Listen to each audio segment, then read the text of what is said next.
kita sebagai warga negara pastinya memiliki berbagai kewajiban yang harus dijalani. Salah satunya adalah membayar pajak. Menurut Kamus Besar Bahasa Indonesia, pajak adalah pungutan wajib. Biasanya berupa uang yang harus dibayar oleh penduduk sebagai sumbangan wajib kepada negara atau pemerintah sehubungan dengan pendapatan, pemilikan, dan harga beli barang. Halo semuanya, seperti yang kita ketahui di negara kita, Indonesia, pajak merupakan sumber utama penerimaan negara untuk negara. Dana ini dikumpulkan untuk berbagai hal, salah satunya untuk membayar hutang negara, pembangunan dalam negeri, dan juga kebutuhan lainnya. Sehingga dapat kita simpulkan bahwa pajak merupakan dana yang dikumpulkan oleh negara untuk membiayai segala pengeluaran-pengeluaran yang digunakan oleh negara.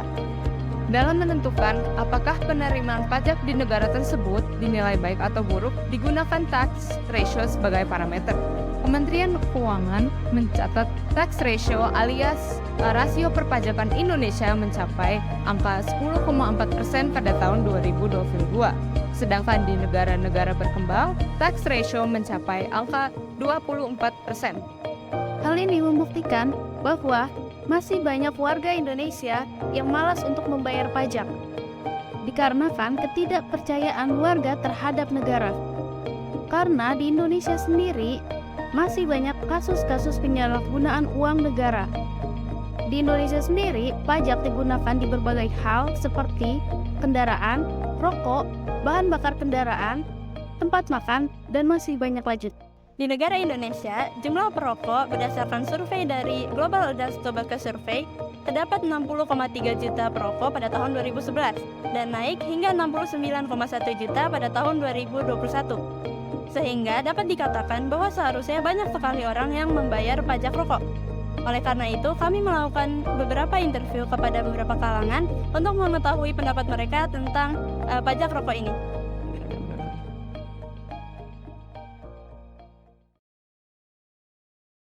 Selamat siang, Bapak. Selamat siang. Ya, boleh tahu nama Bapak siapa? Muhammad Ilyas. Bapak umurnya berapa? Saat ini 39. 39, Kak. Nah, saya mau bertanya nih ya, Pak. Bapak tahu nggak pajak itu apa? Pajak retribusi penagihan untuk rakyat lah ya. Selamat siang, dengan siapa dan umurnya berapa? Doni Pratama, 30 tahun. Baik. Menurut Anda pajak itu apa sih? Kalau kata gua sih pajak itu lebih ke kewajiban karena kan kita udah pakai fasilitas nih dari negara, nah harus dibayar fasilitas. Ya, baik. Ya, halo, selamat pagi Bapak. Kalau boleh tahu namanya dan umurnya berapa ya? Nama Bapak? Ya. Bapak Batu Jaman. Oke, umur berapa Bapak? Saya 60. Jadi pertanyaan saya, menurut Bapak pajak itu apa sih? Apa tuh? Menurut Bapak pajak itu apa ya? Pajak. Iya, pajak itu apa? Ya mungkin ya pajak itu dari penghasilan ya. Tujuannya masih memang pemerintah kan tanpa adanya pajak kan nggak mungkin ada pembangunan gitu ya. Halo, dengan siapa dan usianya berapa? Dengan Raffi Pratama, usia 25 tahun. Menurut kamu pajak itu apa sih? Pajak itu kewajiban suatu masyarakat untuk membayar kepada negara pada periode tertentu. Tanggapan Anda mengenai pajak yang terdapat di Indonesia ini bagaimana? Tanggapan gimana nih kalau tanggapannya nih? Kondisi saat inilah. Kalau misalkan melihat fasilitas yang baik sekarang, terutama di kota ini yang ketemu buat, yang biasanya udah bagus.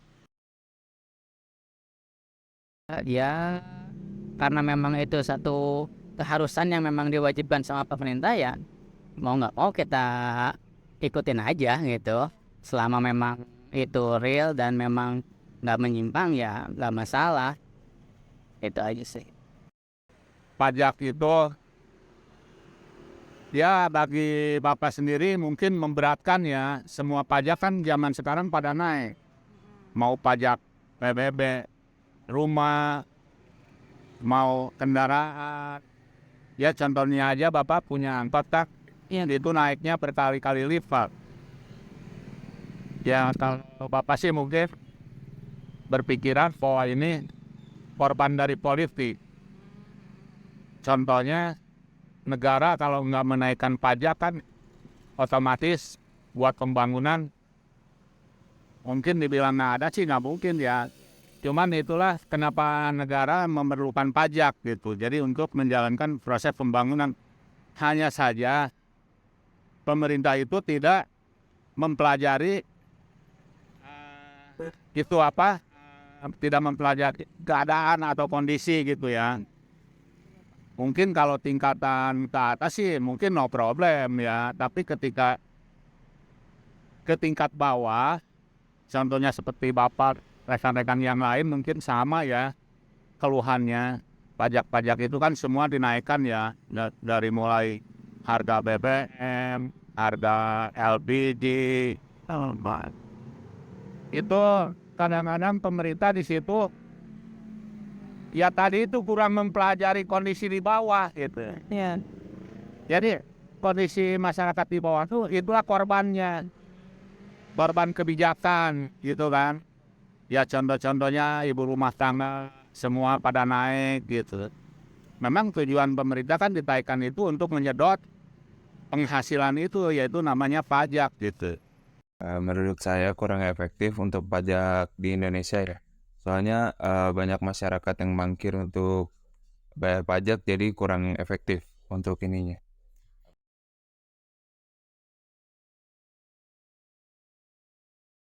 Kalau sekedar tahu sih tahu aja, cuman lebih detailnya saya kurang paham. Ya rokok memang walaupun Bapak tidak tahu 100% ya, memang katanya pajak tertinggi ya di rokok itu. Ya mungkin saja pemerintah itu ada bermain di dua arah ya, atau boleh dikatakan dua kaki ya. Di satu sisi rokok merusak kesehatan gitu kan. Di sisi lain rokok itu pajaknya besar. Ini kan kalau kita selaku orang yang di bawah, mana nih yang benar nih? Di sisi lain pajaknya diambil. Di sisi lain rokok itu merusak kesehatan gitu kan. Ya paling sebatas itulah Bapak mah. Enggak tuh, enggak. Ya. Tahu.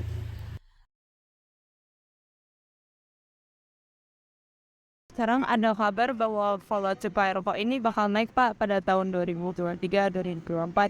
Nah, apa tanggapan Bapak mengenai kenaikan tersebut? Apakah ada hal positif lah atau hal negatif? Kalau menurut Bapak ya, itu semua tidak terlepas dari pajak ya, mau ditaikkan juga ya. Karena ya Bapak kalau ngomong-ngomong sampai ukurannya ke ekstrim gitu ya, bahwa negara kita utangnya banyak gitu ya, dari mana untuk membayar gitu kan, otomatis kan yang diambil dari pajak itu. Ya, betul. Iya kan, misalkan ya melihat dari media massa atau pemberitaan bahwa negara kita itu terlilit dengan utang ya, hampir mendekati 10.000 triliun ya. Ya Bapak tahunya dari informasi media lah ya, itu sampai berapa tiap tahunnya bayar bunganya, dari mana lagi kalau nggak dari pajak. Mungkin itu tujuan pemerintah. Nggak ada lagi dari mana lagi pemerintah mau bayar utang, mau membangun negara kalau nggak dari pajak. Cuman itu tadi pengennya kalau mungkin kalau rokok itu tingkatan atas ya, itu yang tingkatan bawahnya itu harus dipelajari dulu sebelum menerapkan kebijakan pajak itu. Soalnya kan kalau masyarakat kecil tuh merasa keberatan pajak-pajak tinggi itu. Kalau biaya rokok naik sih pasti jadi masalah ya buat perokok ya. Kalau buat perokok, tapi nggak tahu deh kalau yang buat enggak. Itu bisa mengurangi untuk pengguna rokok untuk membeli rokok, sehingga memikir 2 kali. Jadi karena pajaknya terlalu tinggi jadi nggak jadi bayar itu bisa mengurangi orang-orang yang merokok sebelum.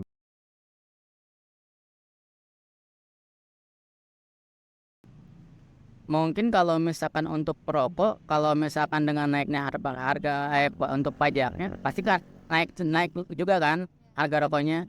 Pasti imbasnya yang rokok lebih harus ngecek, ngambil uang lebih banyak lagi gitu kan. Itu dampak negatifnya ya. Cuman kalau untuk positifnya apa ya? Kalau misalkan memang menurut pemerintah itu bagus untuk memang pemasukan pemerintah ya nggak masalah.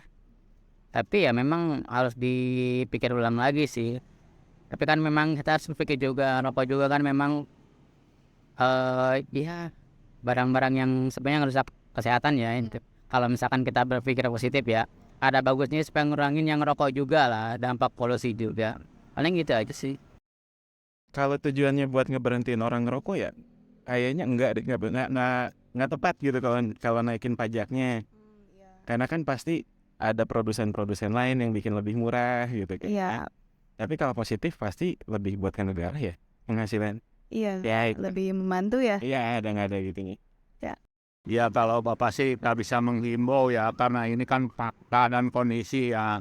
Itu kan zaman berapa puluh tahun, mungkin ratusan tahun ke belakang juga kalau merokok itu nggak bisa dilarang, nggak bisa disuruh, walaupun pajak-pajaknya ditinggiin tetap aja pada dibeli gitu kan. Jadi dalam hal itu mah Bapak nggak bisa harus dihilangkan atau harus diadakan, nggak bisa kan. Kita lihat fakta gitu kan, bahwa masyarakat itu kan rokok itu nggak bisa disuruh berhenti nggak bisa gitu kan. Jadi kondisi gitu ya. Ya sebenarnya ada dampak positif, ada dampak negatifnya ya. Kalau dampak positifnya mungkin bagi orang-orang yang tidak merokok itu bisa ini juga mengurangi orang-orang yang merokok gitu maksudnya tuh, untuk dampak keseluruhan. Cuma untuk mungkin dampak negatifnya ya banyak kontra dari orang-orang pengguna rokok, sehingga ya pengeluarannya harus lebih banyak karena harga cukai aja lebih tinggi. Dari wawancara yang telah dilakukan ke beberapa narasumber, dapat disimpulkan bahwa sebagian narasumber setuju atas perencanaan kenaikan bea cukai rokok pada tahun 2023-2024. Namun, hal tersebut dianggap kurang efektif jika digunakan untuk penurunan angka perokok di Indonesia.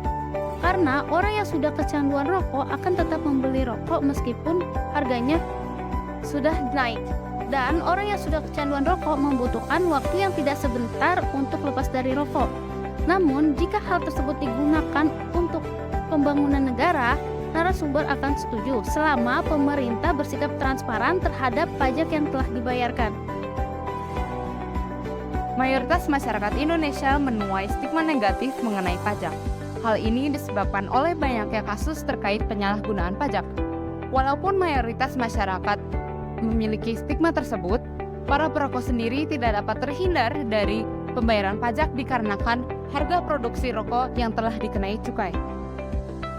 Keengganan masyarakat untuk membayar pajak bukan hanya pada cukai, tetapi pada bentuk pajak lainnya seperti pajak kendaraan, pajak penghasilan, pajak pembangunan, dan lain-lainnya.